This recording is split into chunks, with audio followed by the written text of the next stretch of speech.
안녕하세요. 오늘은 하나님의 공의와 영적 영성의 회복, 그리고 공적 영성이라는 제목으로 말씀을 같이 나눴으면 좋겠습니다. 이전에 우리 믿음의 선배들이 하였던 것처럼 이제 우리 국가와 사회 영향력을 새롭게 하기 위해서 교회의 공적 책임을 바로 세우는 그러한 일을 해야 할 것 같습니다. 공공신학적인 그 부분까지 접근하는 그런 좋은 기회가 될 것 같습니다. 다음 슬라이드에 가보시죠. 다음 슬라이드 제목은 공적 영성으로 공공성을 추구하여야 된다는 제목인데요.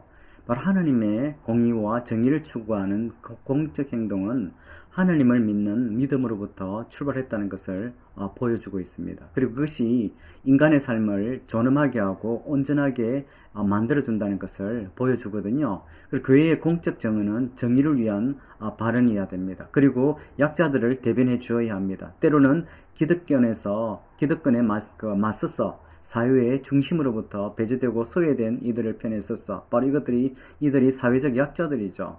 그들의 권리를 옹호해 주어야 합니다. 그들을 위해서 실질적인 필요를 채워줘야 되거든요. 이것이 저희들이 그리스도인들이 해야 될 바로 공의와 정의를 추구하는 그러한 공적인 행동임을 우리가 보여주는 것이고요. 그리고 우리 두 번째로 우리가 그리스도인의 이와 정의 부분들을 우리가 보게 되면 어떤 그 부분인가 하면 우리 옛날 초대교회도 마찬가지죠. 우리 초기 한국교회도 사회적 계몽에 그리고 사회윤리갱신에 교육에 의료에 그리고 민족운동에 크게 기여한 바를 우리가 너무나 잘 알고 있거든요. 그때 교회가 성장하면서 교회의 공적 책임을 개인적 신앙과 윤리 그리고 전도와 선교의 관점으로 축소하여서 이제 다루어져 왔거든요. 바로 그것이 문제인 거죠. 그래서 교회의 영적인 사역과 세속적인 사회 참여를 이분화하는 그런 영적인 면을 우선시하였던 그런 부분이 있죠. 그래서 교회의 공적 역할을 하며 사회 참여라는 그런 부분으로 거부감을 일으키는 그런 경향들이 우리가 많은 그런 부분들을 인정해야 되거든요. 그래 이것이 신앙인들의 이와 정의에 대한 개념에서 종종 바로 이를 우선시하고 바로 우리의 이 하나님의 이 구원이죠. 개인 구원이거든요. 정의를 부차적으로 이해함으로 인해서 행동하는 데서 기인한다고 우리가 볼 수 있습니다. 바로 이 두 개념이 서로 긴밀하게 연결되어 있고 구약 성경의 선지자들과 예수 그리스도의 가르침을 통하여서 거듭 강조되고 있는 부분임을 우리가 알아야 되거든요. 그리고 세 번째로 우리가 봐야 될 부분이 바로 창조의 청지기적인 명령에 순종하는 그런 부분인데 지구를 정복하고 다스리는 창세기 1장 28절 말씀을 우리는 너무나 잘 알고 있었거든요. 그리고 경작하고 지키라는 창세기 2장 15절 말씀 명령이 우리 너무나 잘 알고 있습니다. 바로 그 말씀들이 정의와 평화 창조 질서의 보전은 그 이전에 에큐메니컬적인 그런 지배적인 주제였음을 우리가 잘 알고 있거든요. 그 교회들의 창조와 생태계에 대한 견해에 많은 영향을 바로 이것이 에큐메닐적인 그 전통으로 인하여서 우리 그 복음적인 교회, 그 개혁적인 신앙을 가진 교회에서는 배제됐던 부분들이 너무나 많거든요. 그래서 정의를 수행하기 위해서는 바로 인간은 하나님에 의해서 그들에게 주어진 창조 역할을 회복해야 됩니다. 이것은 인간으로 우리 안에서 그리고 우리를 통해서 하나님의 창조적인 활동을 재개하기라는 것을 의미하거든요. 이것은 결코 에큐메니컬적인 그런 부분에서 강조하였지만은 우리가 복음적인 교회에서도 우리가 동일하게 이 부분을 회복해야 되는 그런 부분이거든요. 바로 이는 청지기적으로 특정 지어지며 신학과 교회 사회 간에서 강화될 필요가 있음을 특히 공공신학 이런 부분들이 강조하는 그리고 그 연구하는 분들이 강조하는 부분이거든요. 그리고 이분은 제가 하나님의 공의를 갖다가 공부를 하면서 연구를 하면서 이런 부분들을 제가 계속 강조하는 그 부분이거든요. 바로 이 부분이 회복돼야만이 공적인 영역이 회복돼야만이 우리가 실질적으로 이제 밖으로 그리고 기독교의 우리 공적 영역 그리고 공적 행동을 회복할 수 있고요. 그리고 우리가 이제 사회적 윗상을 그리스도인들이 회복할 수 있는 그런 부분임을 제가 계속적으로 공부하면서 느끼게 되는 부분입니다. 다음 장을 보면서 다시 한번 더 보시죠. 이번 장은 공공성 사회적 영성이거든요. 바로 제가 계속적으로 말씀드리는 건데 이제 교회의 공적 책임, 공공성이거든요. 그를 완수하기 위해서 이 교회의 공공성이 중요합니다. 그리고 그 공공성이 중요할 때 실질적으로 교회의 정체성이 뭐냐, 거의 본질부터 우리가 알아야 되는 그런 부분이거든요. 그럴 때 우리가 공공성으로 나아갈 수 있는 부분이고 그리고 우리가 공공성을 회복할 수 있죠.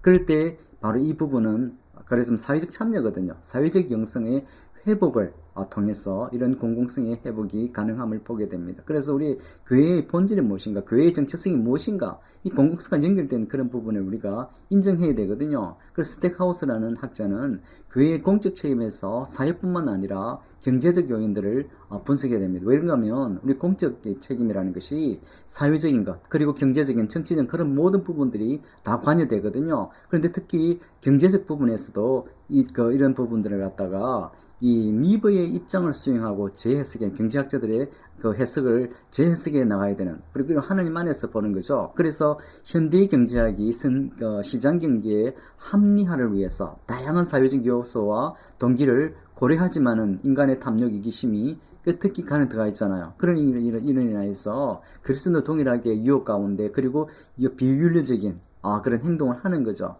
그래서 윤리적이며 종교적 요소에 대한 분석이 실질적으로 필요해서 우리 구체적으로 어떤 이 경제학에서 이 오늘날의 경제, 이 타락한 이 혼란스러운 경제학에서 그리스도인들이 해 나가야 되는 윤리적인 그런 부분들을 갖다가 하기 위해서는 실질적으로 분석이 필요하다는 거죠. 그래서 우리 그리스도인들이 실질적으로 해야 될 일이 너무나 많은 걸 보게 되는 거죠. 서구의 교회는 오랜 전통이 있잖아요. 그런 부분이 자연스럽게 녹아든 부분이 있거든요. 그런데 한국 교회는 이런 부분에서 이분론적인 그런 좋지 않은 그런 판단, 그런 요소들이 교회에 오랫동안 좋지 않은 인식을 가지고 있기 때문에 이런 분야에 그리스도인들이 들어가서 일을 하는데 그런 문화가 되어 있지 않는 거죠. 그러나 이제는 우리가 해야 될 때임을 보게 되고요. 그리고 이런 부분들이 실제로 귀한 사역을 우리가 인정해야 되는 그런 부분이거든요. 다음 장에서 다시 한번 볼까요? 이번 장에서는 공적 영역에서 성서적 지혜의 필요입니다. 앞에서 제가 강조한 그런 부분, 오늘날 경제학에서, 그리고 정치학에서 우리 그리스도인들의 구체적으로 무엇을 해야 되는가?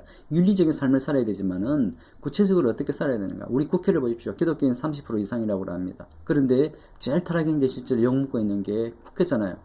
그런 부분에 교회에서 그분들이 어떤 역할을 해야 되는지 구체적으로 제시 못하는 그런 부분이 있잖아요. 경제적인 부분도 마찬가지.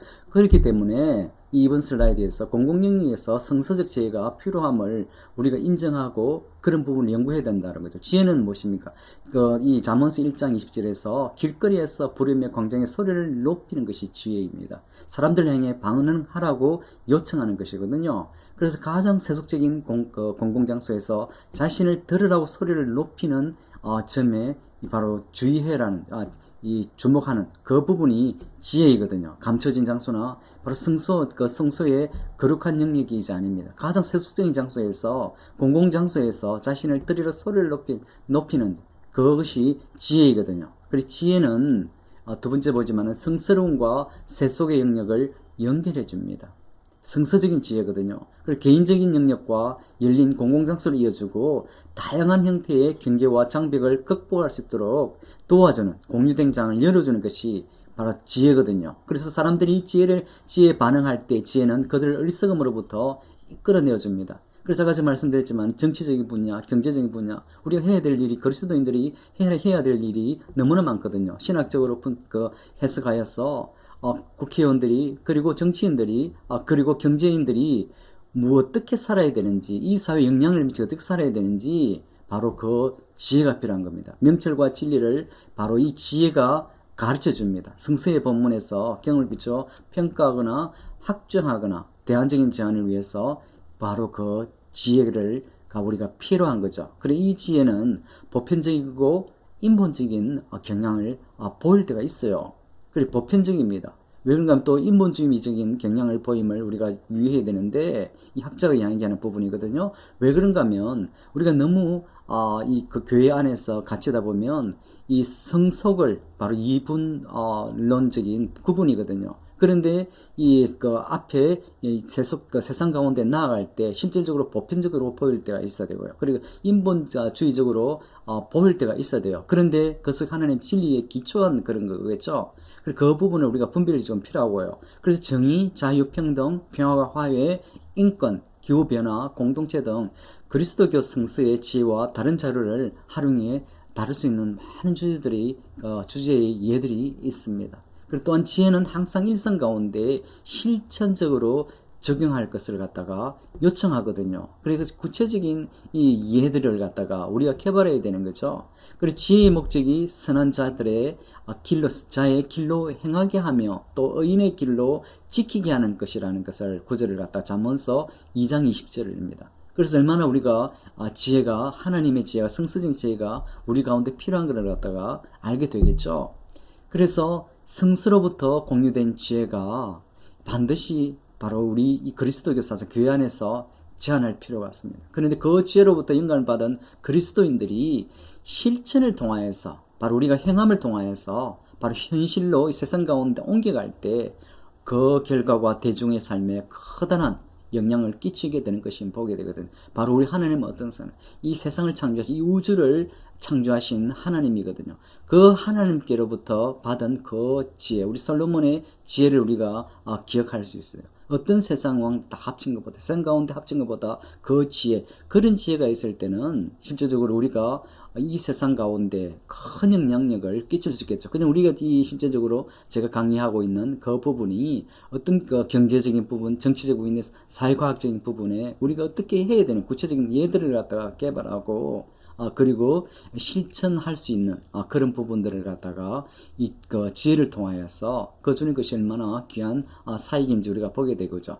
그래서 타 종교 전통 NGO 정부 세속단체 중에서 공공의 선을 위하여서 시작한 활동이 바로 이런 활동에 그리스도인들이 참석할 때 그 지혜를 통하여서 그 지혜를 배운 것들을 갖다가 적용해 볼 때 바로 이것이 일상의 삶을 통하여서 드러낸 하나님의 영광이거든요. 이것이 선교적인 삶이거든요. 결코 이것은 에큐메니컬적인 아닙니다. 바로 선교적 교회의 어떤 그런 가르침의 한 부분인 것은 사실이거든요. 그리고 우리 실질적으로 이 땅에서 이제 공공의 영성을 가지고 바로 일상의 삶을 통하여서 바로 주님께서 주시는 그 지혜를 가지고 이 사회를, 이 세상을 변화시키는 그러한 귀한 그러한 그리스도인들의 삶을 살아가야 될 것 같습니다. 그것이 하나님 나라를 갖다가 확장하는, 우리가 실제로 개인 신앙은 이 그 머물거는 실제 너무나 작은 거거든요. 그래서 이제 우리가 하나님의 그 기도하면서 지혜를 구하고 성령의 능력으로 바로 지혜로 우리 일상의 삶을 통하여서 하나님께서 우리를 통하여서 하나님이 살아계신다는 것을 외치는 그러한 귀한 영적인 거인들이 되었으면 좋겠습니다. 감사합니다.